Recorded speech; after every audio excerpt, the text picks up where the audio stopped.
আজকে বেগুন দিয়ে দুর্দান্ত স্বাদের একদম ইউনিক একটা রেসিপি তোমাদের সাথে শেয়ার করছি। উপকরণগুলো একদমই ঘরোয়া, তবে টেস্ট হবে হোটেল রেস্টুরেন্টের মতন। ঘরোয়া উপকরণে বানানো বেগুনের এই রেসিপিটি গরম ভাতের সাথে হোক বা রুটি পরোটার সাথে খেতে কিন্তু দারুণ লাগে। এইভাবে বানিয়ে যাকেই খাওয়াবে সে কিন্তু প্রশংসা করতে বাধ্য হবে। নমস্কার, বেঙ্গলি পাকশালায় আরো একটা দারুণ স্বাদের রেসিপিতে তোমাদের সকলকে স্বাগত জানিয়ে আজকে ভিডিও শুরু করছি। সবার প্রথমে আমি এখানে নিয়ে নিয়েছি 2 পিস বেগুন। আর বেগুনগুলো দেখো খুব বেশি কিন্তু বড় না, মানে খুব বেশি কিন্তু মোটা না, মানে এইরকম একটু সরু বেগুন নিয়েছি। এতে করে বেগুনের রেসিপিটা কিন্তু দেখতে বেশি ভালো হয়, খেতেও ভালো হবে।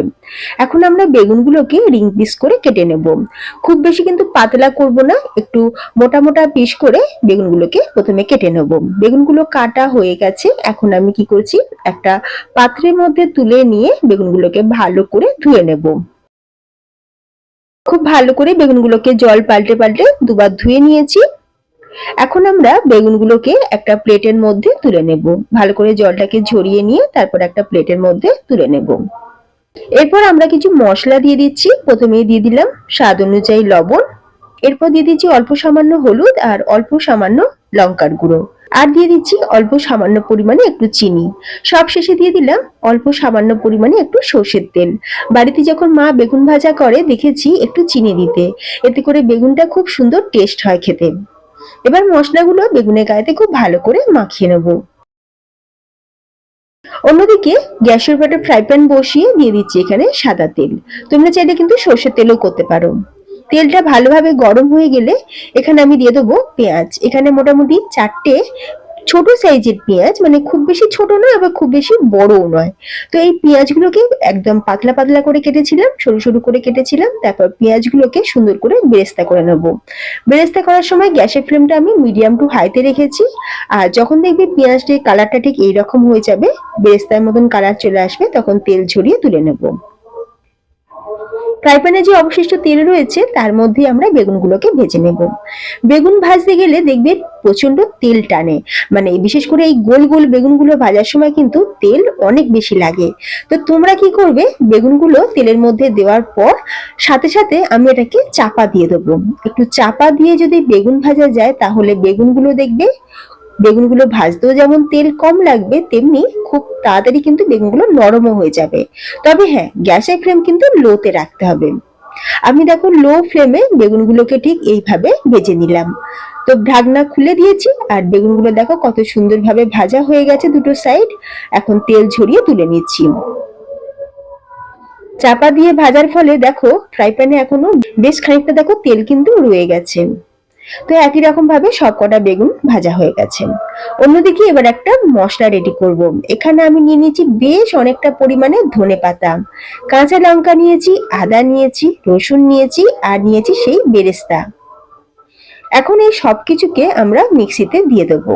এখানে মোটামুটি 1 ইঞ্চি পরিমাণে আদা নিয়েছি আর একটা ছোট কোয়া রসুন, সেটা আমি গোটাটাই নিয়েছি।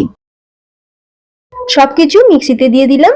এরই সাথে আমি দিয়ে দেবো চার মগজ। এখানে মোটামুটি 1 টেবিল চামচ পরিমাণে চার মগজ, যেটাকে আমি মিক্সিতে দিয়ে দিচ্ছি। এরই সাথে আমরা চার মগজটাকেও পেস্ট করব। আর দিয়ে দেবো এখানে টক দই। হাফ কাপের থেকে একটু বেশি পরিমাণে নিয়েছি টক দই। দইয়ের কাপটা ধুয়ে একটুখানি জল দিয়ে দিলাম। এখন মশলাটা সুন্দর করে পেস্ট করে নেব। এবার চলো রান্নায় চলে যাই। রান্নাটা তবে করবো কিন্তু সর্ষের তেলে। বেগুনটা সাদা তেলে ভাজলেও রান্নাটা কিন্তু সর্ষের তেলেই করব, স্বাদ কিন্তু বেশ ভালো আসবে। তবে তোমরা যারা খাও না তোমরা সাদা তেলেও করতে পারো। সর্ষের তেলটা কড়াইতে দিয়ে দিলাম। যখন তেলটা গরম হয়ে যাবে ফোড়নে দিয়ে দিচ্ছি কালো জিরে আর দুটো গোটা শুকনো লঙ্কা। ফোড়নটাকে একটু ভেজে নেব। যখন ফোড়নটা ভাজা হয়ে যাবে আমরা তেলের মধ্যে দিয়ে দেবো সেই মশলার পেস্ট যেটা আমরা করে রেখেছিলাম। পেস্টটা দেওয়ার সময় গ্যাসের ফ্লেম আমি একদম লোতে রেখেছি। এখন খুব ভালো করে আমরা মশলাটা একটু কষিয়ে নেব। এরই সাথে আমি কিছু গুঁড়ো মশলা দিয়ে দিচ্ছি, যেমন হলুদ গুঁড়ো, লঙ্কার গুঁড়ো, আর দিয়ে দিচ্ছি এখানে ধনের গুঁড়ো।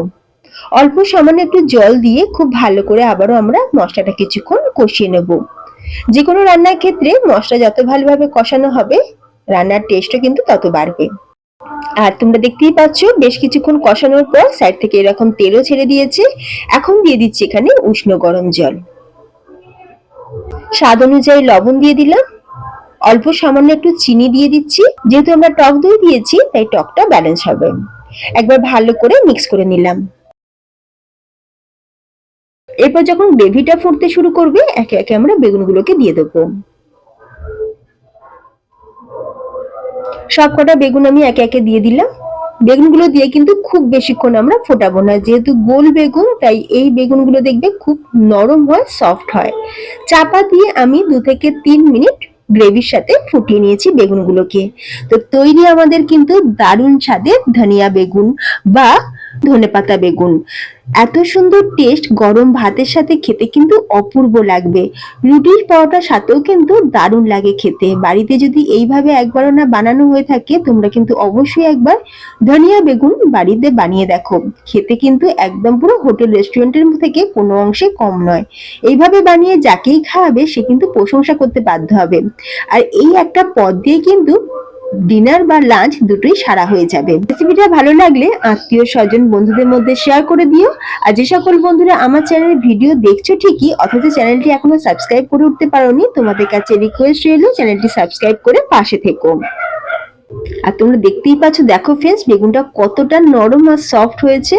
গরম গরম ভাতের সাথে এইরকম বেগুন থাকলে আর কিচ্ছু লাগবে না। তো ফ্রেন্ডস আজকের মতন ভিডিওটা এখানেই শেষ করলাম। দেখা হবে নতুন কোনো রেসিপির সাথে। ভালো থাকবে, সুস্থ থাকবে, ধন্যবাদ।